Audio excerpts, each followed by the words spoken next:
कश्मीर में मजालिम ढाने रुके नहीं। कश्मीर के शहरी आज भी अपनी आवाज हक के लिए उठाना रुके नहीं और कभी रुकेंगे भी नहीं। लेकिन भारतीय मजालिम भी कम नहीं होने का नाम ले रहे। 100 दिन आज पूरे हो गए, कर्फ्यू नाफिज है, लेकिन इस कर्फ्यू को डिफाई करते चले जा रहे हैं कश्मीर के अवाम। और कश्मीर के अवाम की आवाज उठाने के लिए पाकिस्तान भरपूर कोशिश कर रहा है। पूरी दुनिया के सामने इस आवाज को लेकर जाने के लिए पाकिस्तान पूरी कोशिश कर रहा है। लेकिन भारत क्या कर रहा है? भारत आए दिन नया ड्रामा रचाता है। उस ड्रामा में कहीं ना कहीं अटैक की साजिश कर देता है। कश्मीर के बेसिक ह्यूमन राइट्स वायलेशन के मामले से नजरें चुराने की कोशिश कर रहा है। इस हवाले से बात करेंगे। हमारा पहला टॉपिक आज के प्रोग्राम का ये होगा, लेकिन उससे पहले अपने पैनल का तारुफ करवाती चलूं। मेरे साथ मौजूद हैं जनरल रिटायर्ड खालिद मकबूल साहब, फॉर्मर गवर्नर पंजाब। खालिद साहब, बहुत शुक्रिया आपने हमें ज्वाइन किया। खालिद साहब, कश्मीरियों की आवाज को दबाया तो नहीं जा सकता, ये चीज तो फुशोर सामने आ गई है। लेकिन भारत के मजालिम कम नहीं हो रहे। आए दिन कोई ना कोई अटैक का ढोंग रचाना, अभी भी अटैक का ढोंग जो हिंदवाड़ा के अंदर रचाया, कपवाड़ा के इलाके में। आप ये बताइएगा, आपको लगता है कि भारतीय स्ट्रैटेजी कामयाब हो जाएगी, ये जो कोशिश कर रहे हैं दबाने की कश्मीर इशू को? देखिए, कश्मीर की जो आज़ादी की तहरीक है वो एक तारीख़ी हकीकत है। 70 साल जो हिंदुस्तान का कश्मीर पे तसल्लुत रहा और हिंदुस्तान ने तमाम कोशिश की, कभी डेवलपमेंट के ज़रिए, कभी जबर के ज़रिए, कि कश्मीरियों को अपने कंट्रोल में करें, वो कामयाब नहीं हुए। आज कश्मीरियों ने मुकम्मल तौर पर हिंद की या हिंदुस्तान की जो हुकूमत है उसके कंट्रोल को रद्द कर दिया है। अच्छा, और ये इस वक्त बहुत ज़्यादा बात हिंदुस्तानियों के लिए भी बड़ी एक, जैसे कहते हैं, सरप्राइज़ था कि उनका ख्याल था इतनी बड़ी फ़ौज वहाँ पर है, हमने डेवलपमेंट की है, कुछ कमीशन हमारे साथ मिल जाएंगे। लेकिन एक ज़ुबान में कश्मीर का बच्चा बच्चा जब खड़ा हुआ, और मैंने एक प्रोग्राम में पहले भी कहा था कि इस मुदाहमत में वहाँ की नौजवान औरतों का, बूढ़ी माओं का बहुत बड़ा रोल है, जिन्होंने अपने जवान बच्चों और खामदों को कहा है कि इस कश्मीर के लिए हम आपको कुर्बान करने को तैयार हैं। ये सूरत हाल हुई है तो इंडिया ने पैनिक किया है और उनकी पहली कोशिश ये रही है कि जिसे कहते हैं अंग्रेज़ी में डिनाइल करें कि ये चीज़ है ही नहीं, ये तो पाकिस्तान करवा रहा है, पाकिस्तान की तरफ से दहशत गर्दी हो रही है। और फिर उसको साबित करने के लिए कभी पठानकोट का, कभी उड़ी का, फिर अभी आपने जिक्र किया कुपवारा का, वहाँ पर ये हादसात करवाकर दुनिया को ये बावर कराने की कोशिश की जा रही है कि ये कश्मीर की आज़ादी की जंग नहीं है, बल्कि ये पाकिस्तान की तरफ से दहशत गर्दी है। लेकिन आप इस हकीकत को कैसे जुटलाएंगे कि श्रीनगर में हर गली में हज़ारों कश्मीरी नौजवान रोज़ाना हिंदुस्तानी जबर के ख़िलाफ़ मुजाहरे करते हैं। तो मेरे ख़्याल में हिंदुस्तान की ये कोशिश नाकाम रहेगी। लेकिन एक ये भी हकीकत है कि इस वक्त दुनिया में हिंदुस्तान की एक, जिसे कहते हैं, जियोपॉलिटिकल एक अहमियत है। उसकी वजह से मगरब, ख़ास तौर पे अमेरिका जो है, वो इस मसले पर हिंदुस्तान का साथ दे रहा है। लेकिन देखें, ये खालिद साहब, कथा कलामी के लिए माजरा, जियोपॉलिटिकल अगर अहमियत इंडिया की है तो पाकिस्तान की अहमियत भी तो कम नहीं है ना। अफगानिस्तान के अगर अमन की बात करनी है, पाकिस्तान के साथ मेल मिलाप रखना पड़ेगा। ईरान की बात की जाए तो पाकिस्तान के साथ मगरिब को मेल मिलाप रखना पड़ेगा। चाइना के बात की जाए तो फिर चाइना के लिए पाकिस्तान अहमियत का हामिल है। तो पाकिस्तान की भी geo strategic position in the world weak तो नहीं है, बहुत स्ट्रांग है। बाज़ दफ़े चूँकि हमारे मुल्क में या दुनिया में जो मीडिया है उसका कंट्रोल ज़्यादा मगरब, अमेरिका के हाथ में है, उनकी ज़ुबान सुनाई देती है। वरना जैसे आपने कहा कि पाकिस्तान के इस वक्त CPEC की वजह से China, Iran, Russia, Saudi Arabia, Qatar, ये तमाम ममालिक वो हैं जो पाकिस्तान के साथ मिलकर CPEC को आगे बढ़ाना चाहते हैं। तो पाकिस्तान कश्मीरियों की आवाज़ उठाने में तन्हा नहीं है और दुनिया के जितने बड़े बड़े अखबार हैं वो इस हकीकत को मान रहे हैं कि जनाब, जिन्दुस्तान कश्मीरियों को उनका हक़ खुद इरादियत नहीं दे रहा। आज मैं एक रिपोर्ट पढ़ा था कि हिंदुस्तान में जितने मुसलमान दानिश्वर हैं वो मिलकर लिख रहे हैं कि जनाब, वक्त आ गया है कि हिंदुस्तान कम से कम मुकामी आज़ादी या एक ऑटोनमी जो है वो कश्मीरी ये अवाम को दे। तो देखें, ये बात तो शायद हकीकत है कि कश्मीरियों को कल तो आज़ादी नहीं मिल जाएगी, लेकिन ये भी हकीकत है कि अब कश्मीरियों की आवाज़ को दबाना वहाँ पर मुसलसल जुल्म को जारी रखना हिंदुस्तान के लिए मुमकिन नहीं है। हिंदुस्तान के अंदर से आवाज़ें उठ रही हैं और पाकिस्तान को इस वक्त हिम्मत दिखानी चाहिए।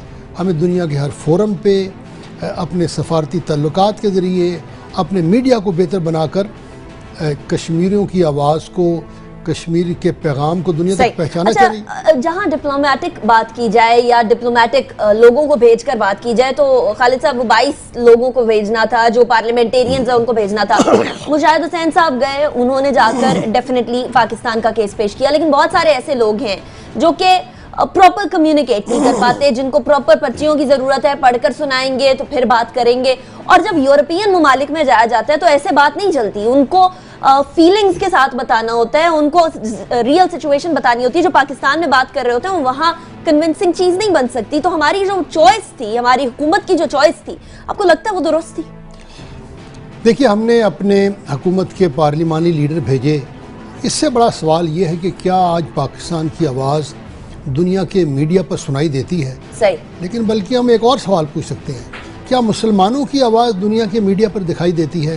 देखिए, हमें इस हकीकत को मानना पड़ेगा कि इस वक्त दुनिया में पैसे के ऊपर, ताकत के ऊपर और मीडिया के ऊपर मगरब का कंट्रोल है। आहिस्ता आहिस्ता चाइना इस कंट्रोल को हासिल कर रहा है, लेकिन हमें अपने गिरेबान को देखना चाहिए।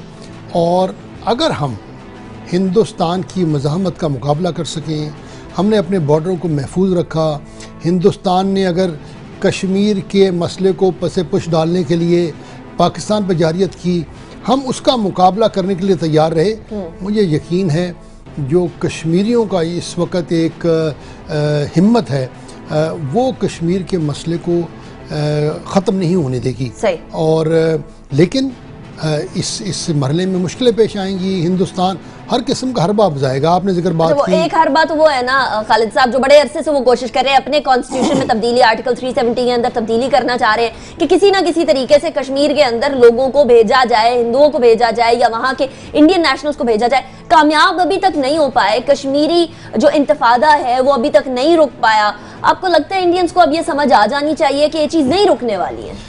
देखिए, हिंदुस्तान ने जो आर्टिकल 370 है उसके होने के बावजूद बहुत सारी सी तब्दीलियाँ की हैं, जिसकी वजह से जो कश्मीर की आप कह लें ऑटोनमी या एक खसूसी हैसियत थी उसको उन्होंने कॉम्प्रोमाइज़ किया है और आहिस्ता आहिस्ता 370 का जो असर था उसको कम किया है।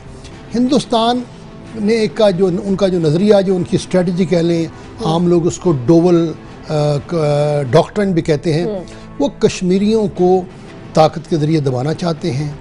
वो चाहते हैं कि कश्मीरी वहाँ पर हिंदुस्तानी फ़ौज का मुकाबला ना कर सकें, लेकिन उनकी ज़्यादा तवज्जो इस बात पर है कि पाकिस्तानी फ़ौज पर दबाव कायम रखा जाए, पाकिस्तान के दुनिया में अलग किया जाए, ये सर्जिकल स्ट्राइक और इस किस्म का जो है वो एक थ्रेट देकर पाकिस्तान की हिम्मत को कम किया जाए। और याद रखिएगा, मैं समझता हूँ एक उन्होंने सर्जिकल स्ट्राइक का ड्रामा किया है और सर्जिकल स्ट्राइक खालिद साहब पता नहीं कब देंगे प्रूफ जो हम मांग रहे हैं उस टाइम से। वो ठीक कह रही हैं आप, लेकिन अगर जैसे रोज़ खबरें आती हैं कि वहाँ पर उनके कैंपों पर हमले हो रहे हैं, तो आप इस चीज़ को नज़रअंदाज नहीं कर सकते कि हिंदुस्तान एक लिमिटेड जंग शुरू करेगा, हमें धमकियाँ देगा, हमें और आइसोलेट करने की कोशिश करेगा।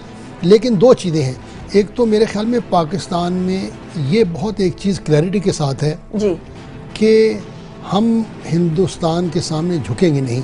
सर्जिकल स्ट्राइक हुई या लिमिटेड वॉर हुई या टोटल वॉर हुई, बावजूद इस हकीकत के कि जंग हमारे हक में नहीं है, हम इसके लिए तैयार हैं। दूसरा, इसके साथ साथ मैं जब अपने फ़ौजी दोस्तों से बात करता हूँ, मुझे उन्होंने ये भी समझाया है कि हम इस वक्त ये भी समझ रहे हैं कि हिंदुस्तान चाहता है कि हम जो दहशतगर्दी के ख़िलाफ़ फाटा में, बलूचिस्तान में, कराची में जो हम कोशिश कर रहे हैं, हम उससे हटकर अपनी फ़ौजें मशरक़ी बॉर्डर पे ले आएँ। हम सी पैक की प्रोटेक्शन छोड़कर अपने मशरक़ी बॉर्डर की हिफाजत के लिए आ जाएँ। तो मेरे ख़्याल में इस वक्त पाकिस्तान की जो फ़ौजी हिकमत अमली है उसमें एक दूरबीनी मुझे नज़र आती है और हम बड़े वाज़े हैं कि हिंदुस्तान कश्मीर के मसले को पसे पुश पे डालने के लिए पाकिस्तान पे इल्ज़ाम लगाएगा, पाकिस्तान को जिसे कहते हैं एक एक हमें एक गोली देगा कि जनाब आप अपनी फ़ौजें मशरक़ की बॉर्डर पे लाएं, लेकिन हम समझते हैं कि असल मसला है कश्मीर की जो तहरीक आज़ादी है और पाकिस्तान जो दहशतगर्दी के खिलाफ जंग लड़ रहा है। इन दोनों मकसदों से हमने पीछे नहीं हटना और इस मकसद से डेफिनेटली पीछे हटेंगे भी नहीं। अगर समझता था कि अपने जासूस भेजकर पाकिस्तान में इन्फिल्ट्रेट करके पाकिस्तान के इलाकों में कुछ चपकलिश पैदा करने की कोशिश करेगा, तो वहां से हमारी फौज, हमारी सिविलियन हुकूमत उस चीज को केटर कर रही है और बॉर्डर पे भी पूरे तरीके से हम तमाम चीजों को हैंडल करने के जो है वो केपेबल हैं, हमें मालूम है इस बात का। मायावती क्या कहती हैं वहां, उनके ही आम आदमी पार्टी के सरबराह क्या कहते हैं, वो तमाम चीजें भी सामने, वो भी प्रूफ मांग रहे हैं, प्रूफ अभी तक नहीं दिया।